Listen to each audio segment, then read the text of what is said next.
भगवान श्री कृष्ण जब माता देवकी और पिता वसुदेव को कंस के चंगुल से छुड़ाने गए तब उनकी उम्र 14 वर्ष थी। उनकी माता ने उनसे पूछा कि बेटा तुम तो भगवान हो, तो तुम हमें पहले ही कंस के चंगुल से छुड़ा सकते थे, इतनी देर क्यों कर दी?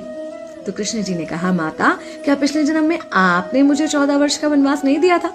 माता हैरान रह गई, बोली ये क्या कह रहे हैं आप?